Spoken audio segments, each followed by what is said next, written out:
Continuing production of The Open Mind has been made possible by grants from the Rosalind P. Walter Foundation, the Bluestein Family Foundation, the Joan Gans CUNY and Peter G. Peterson Fund, the Malkin Fund, the May and Samuel Rudin Family Foundation, the Joanne and Kenneth Wellner Foundation, the John D. and Catherine T. MacArthur Foundation, and from the corporate community, Mutual of America.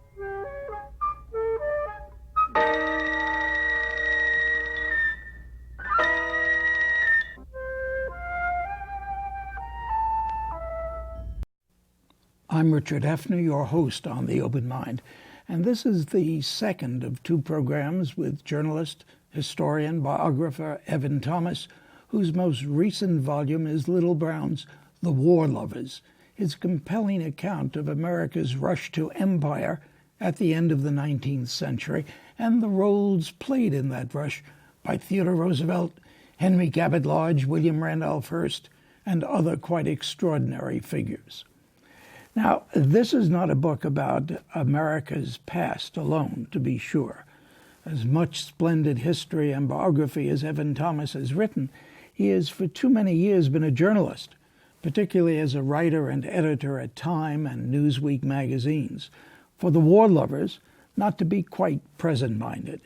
Indeed, I'd like to ask my guest today about that mix of history and journalism, and whether we can really distinguish the one from the other. Now, that's been a very unpopular question when I've put it to your fellow journalists. No, I hope not. I've shamelessly mixed the two all the time. I mean, at Newsweek, I am forever using bits of history to inform my journalism, and when I'm writing history, I definitely use the tropes of journalism, certainly the writing skills that I've learned as a journalist. So I find the two play on each other all the time. Now, you can overdo this. I mean, it's a cliche, but history does not repeat itself exactly. It rhymes. Or historians do.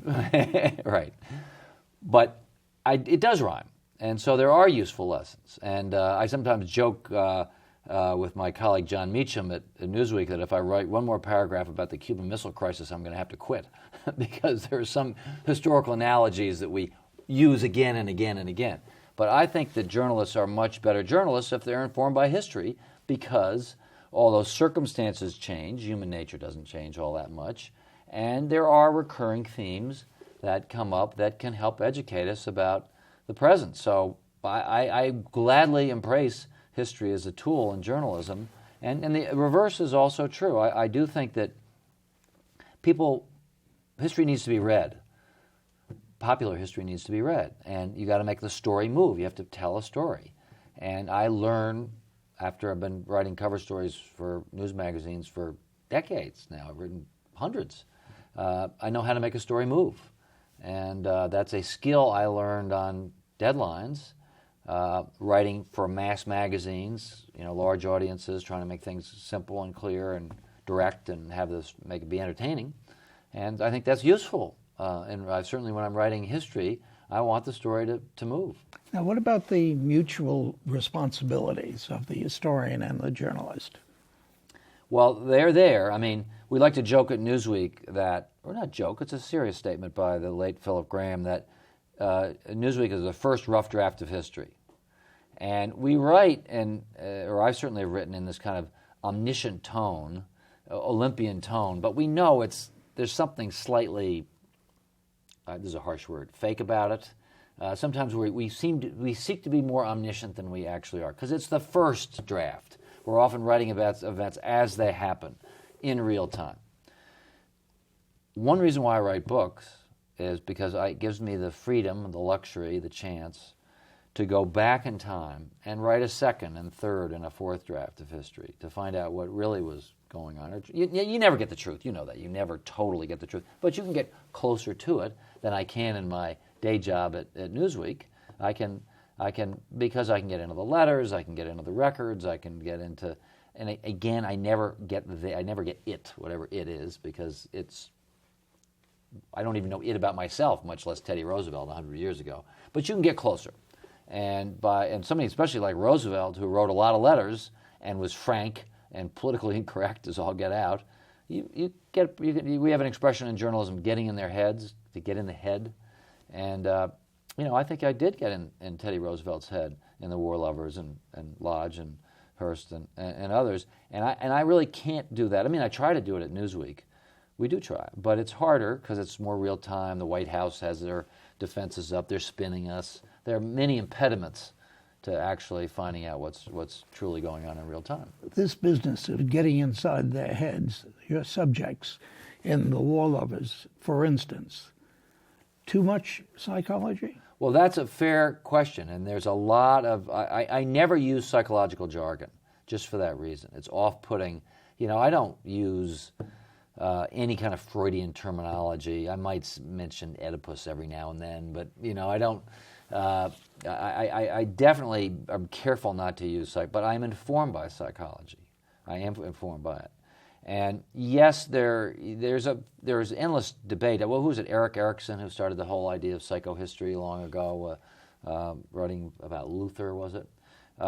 That's a very self-conscious effort to psychoanalyze an historic figure. What I'm doing is something that's not nearly so expressly psychoanalytic at all. But I do care about human nature, and I do seek to read the minds of my subjects and make them real human beings insofar as I possibly can, so that the reader can relate to them. They're not stick figure, that they're actually flesh and blood. They have feelings and emotions. And you have to be careful. You can overdo it, but I think readers sense it. When you overdo it? Yeah, I think they do. I think readers are very discerning. And if you push it too far, I think readers go, come on. And you hear from them, or they don't buy the book. And I mean, it's a little bit like TV. If you're fake on TV, the camera exposes you. And same thing in writing books. If you're faking it, I think readers can tell.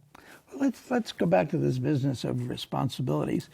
Pray tell me, can you guess as to why most journalists who've sat where you're sitting now have said to me, don't be ridiculous. We don't have those responsibilities, those of the historian. Well, what do they mean? I guess what they're saying is we're doing this run and gun. We're doing this on the fly. We're doing this fast. We can't know everything. We can only know the facts that we have and try to faithfully report them.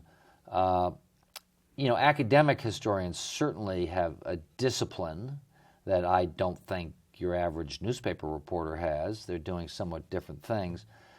But I will say this, everybody's engaged in the search for the truth. Some people are doing it quick and dirty, and some people are doing it long and slow and careful, but they're in the same realm, and that's what the public's looking for. And if you don't give them the truth, especially if you lie or if you consciously lead them away from the truth, they'll punish you. They won't read your stuff. Your reputation will be shot. You won't have standing. So I think the marketplace actually works pretty well. Maybe you could fool them for some of the time, but over a long career, if you don't play it straight and you don't write as accurately as you can or as honestly as you can, you're going to get weeded out or not read or end up in the dustbin of history. Do you have any problems with professionalizing the profession of reporting? I don't really like the word. I don't really like the word. Why? I mean, because journalism is a rough and ready, slightly uncouth thing. There's no code of ethics that's ever lasted. Are you saying there shouldn't be? I don't think a formal code of ethics would work. Journalists are contrarian and they're troublemakers, and they shouldn't lie and cheat and steal. But there's something about journalists that are restless, and they don't like professional associations, and they don't like formal codes. I went to law school, and there's a formal code of ethics for lawyers. I sort of don't see journalists. I think the journalists actually rely on the marketplace. If they're wrong, and if they fake it, and if they make stuff up, they get punished for it. Isn't that too easy? I mean, you and I have seen journalists, those with whom, let's say, you don't agree politically, who have been known to lie and steal and cheat. Yeah, sure. But I think ultimately the public figures out who's reliable and who isn't. I trust the marketplace over the long run, not day to day, not minute to minute, but over the long run. I trust the American people to figure out who's telling them the straight stuff and who isn't. Thanks, because you've given me the opportunity to go to something you wrote, Yeah. and it's titled We the Problem. Washington is working just fine. It's us that's broken. Now, you with your faith in the people, reconcile those, please. Well, I do have faith in the people to know when journalists, to be appropriately cynical about when journalists are making it up. But what I'm writing about in that article is I think, unfortunately, in modern times, we've lost our political will to accept sacrifice. That Americans really have gotten kind of spoiled, and their political leaders have allowed this to happen and condoned it and enabled it, so that Americans now will not give up, make short-term sacrifices for long-term gains. They are too much in the moment. They are spoiled. You know, my favorite ridiculous cry from the Tea Party types, some Tea Party types, is you tell the government to get its hands off Social Security. Medicare, You tell the government to get its hands off my Medicare. Medicare is a government program. And people are just used to having, the government take care of them, and they don't really want to touch those. They don't like government, but they don't want to have anybody touch their government benefits. They don't want to have higher taxes. This is a problem right now because we've dug ourselves into this fiscal hole, and the only way out of it, there are two ways out of it. We can have inflation, which is gruesome and I think it's bad for society, it's really corrosive. Or we can be responsible and raise taxes and cut spending. I would do it in about equal measure, just because I think it's politically easier to do things in equal measure. But the American people do not want to do that. They really don't want to do it, and their political leaders are not asking them to do it. It's a failure of leadership, but it's also a failure of the American people. But wait a minute. You said it's a failure of leadership. It is.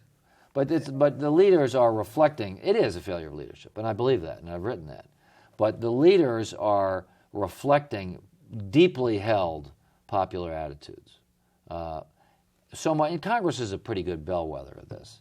I was just reading the other day, President Obama gives a speech where he talks about we got to do something about energy and really to limit carbon consumption.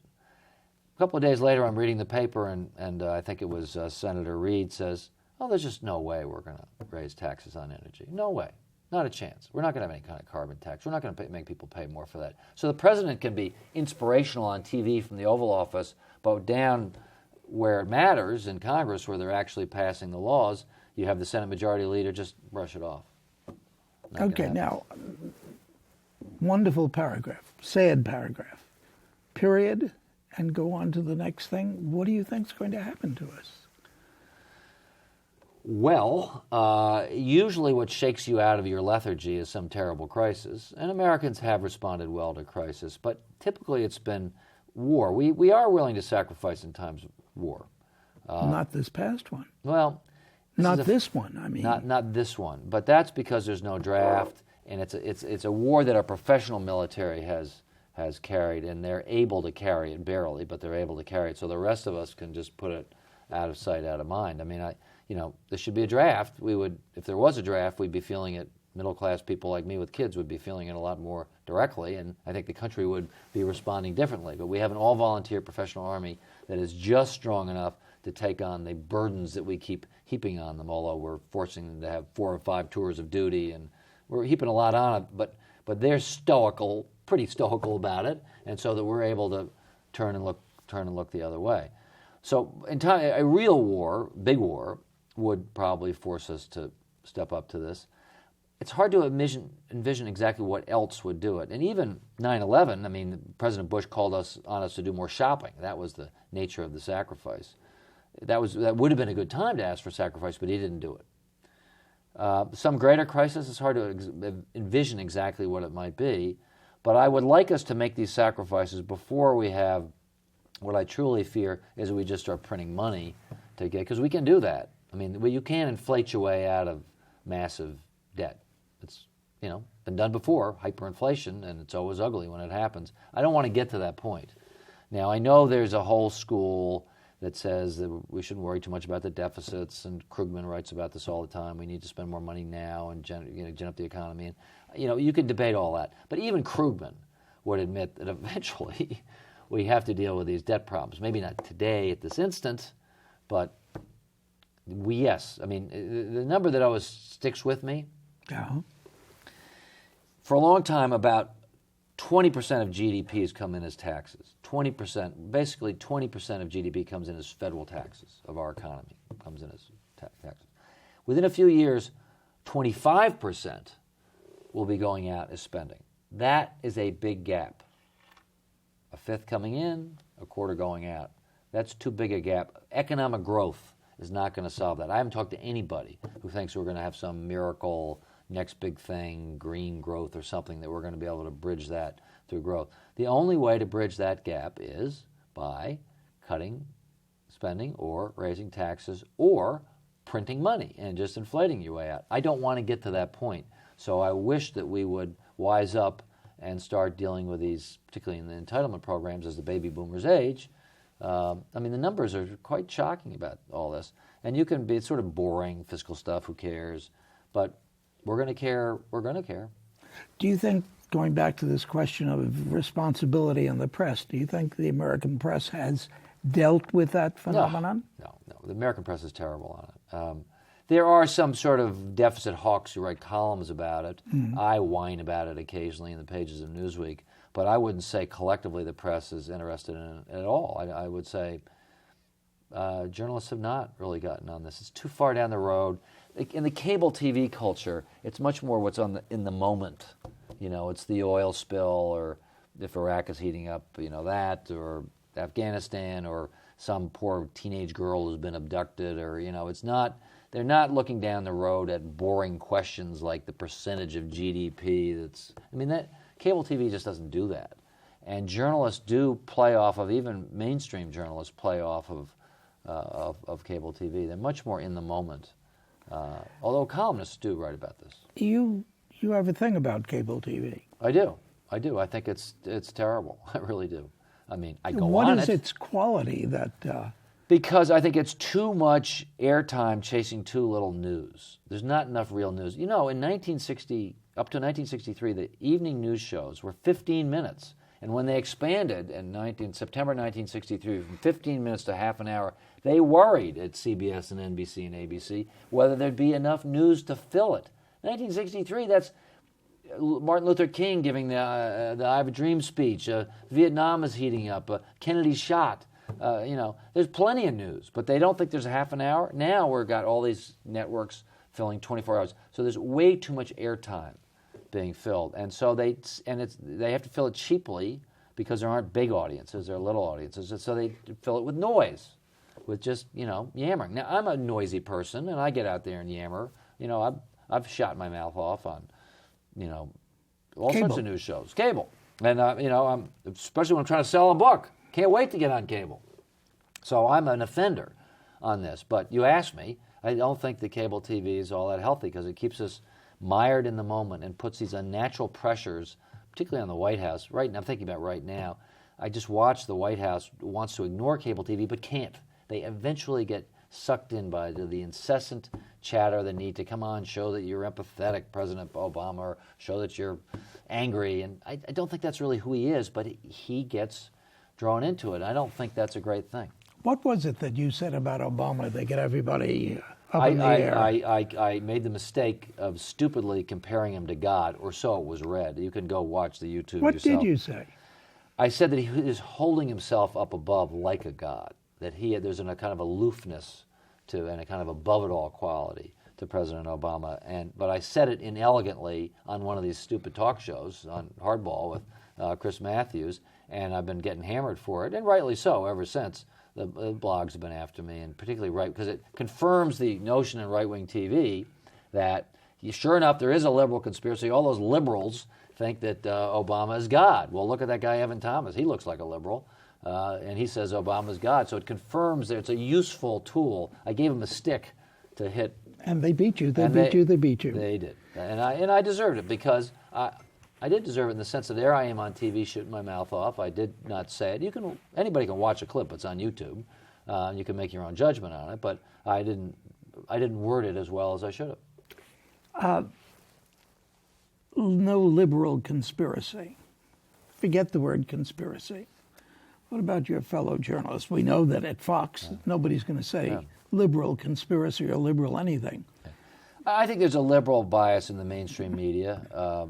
I think it's less pronounced than it was. Fox actually has had an impact. Roger Ailes is a very smart guy, and we can get all indignant about Fox, but he really fired a shot across the bow of the mainstream media saying, I'm coming after you for being liberal. I'm going to make a lot of money because you are being liberal. And the effect in mainstream media was a little bit to sit back and go, well, let's watch it a little bit here. I think that TV, since the rise of Fox, mainstream TV, the networks and all that, they have been a little bit more careful. And I think at Newsweek we have too because there is a natural... What do you mean careful? Self-aware about not showing off, being a little bit more thoughtful maybe about what you write and what you say, to not want to be accused of being left-wingers. Now, it's messier than that. For instance, at Newsweek, we got in trouble for doing these covers about Obama, which sort of backlit that made him look like a god. They made him look like God. Here I go again. They were kind of worshipful, and we were taken to task for that. And I think appropriately so. I think we did sort of fall in love with Obama a little bit that way, and we made him look even better than he does. And but then I think we were kind of self-conscious about it. And I think John Meacham at Newsweek has been trying to be careful. I mean, he gets accused of being liberal and taking the magazine. I don't think that's right. I think if you actually read Newsweek, it's pretty balanced. There are, Fareed Zakaria, he's a very balanced person. Despite the fact that I'm, the grandson of a socialist, I'm totally middle of the road. I mean, my news columns are not particularly left or right. They're kind of in the mushy middle, or at least that's the way I feel. Mushy middle. The mushy middle. I would put myself squarely in the mushy middle. And occasionally I'll tack out to the left or I'll tack to the right, but I'm mostly in the middle. That's not used, I gather, as a pejorative. It's always a mistake to be ironic. I'm being ironic. But I am a moderate. I've been covering politics and writing about it so long, I've had my ideology beaten out of me. I do not feel, I did as a college kid, like a lot of people, but I don't feel strong ideological underpinnings. I believe in things. I believe in the rule of law. I believe in a democratic system. I believe in the United States. I believe in fiscal prudence. I believe in just wars, but I'm not identifiably liberal or conservative. What an interesting batch. Just wars, et cetera, et cetera, et cetera. Do you want to say, this is what I believe in? Well, I'm actually, as I was going down that list, I was feeling kind of self-conscious about it because I normally don't. And I'm not really normally called upon to either to state what I believe in. So, but it's actually, as I think about it, kind of a healthy exercise to ask yourself, well, okay, what do you really believe in?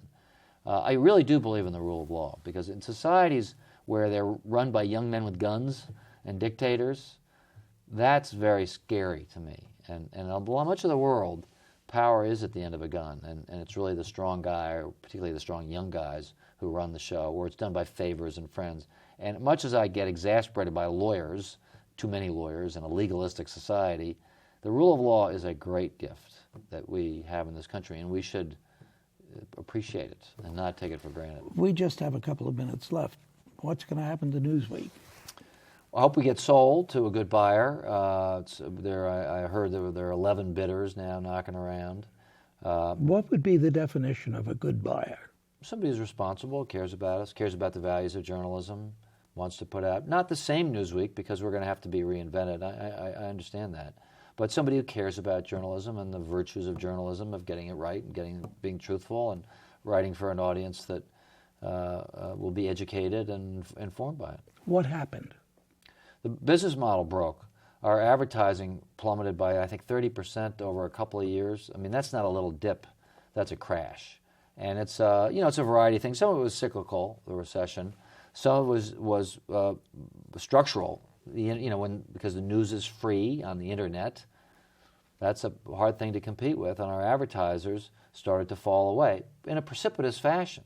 So we were no longer profitable, and so the Washington Post, which I think cares very much about saving the Washington Post company, wants to save the Washington Post, and I totally understand why the Graham family would, set its sights on that and cast us loose, and hope we find a good buyer. And news magazines generally? The old news magazine is gone.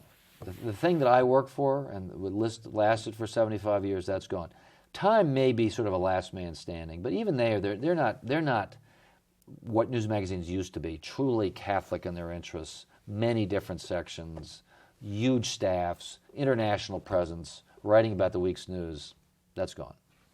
Is it to be found anywhere? Well, The Economist, I think, is pretty great, and they do a variation on it with a certain attitude and point of view written by clever British Oxbridge graduates. The Week is an amalgam of cut and paste, but I think performs a valuable service. So you can find variations on it, but the old, and I think it was a great franchise, but the old march of Time and Newsweek every week into your mailbox to give you the whole world in a 20-minute or 40-minute sitting was a wonderful thing, but its time has passed because there are so many other outlets providing information. So we have to reinvent ourselves, but still serve the same goals of really making people interested and excited and informed and giving them one place they can go and not get the whole world, but get enough of it to be meaningful. Evan Thomas, I'm grateful for you coming back to the Open Mind again, and grateful to you for The War Lovers. Hope everyone reads it. And I'm looking forward to your book on Dwight Eisenhower. Thank you, Richard. And thanks to you in the audience. I hope you join us again next time. And meanwhile, as an old friend used to say, good night and good luck. And do visit the Open Mind website at www.theopenmind.tv.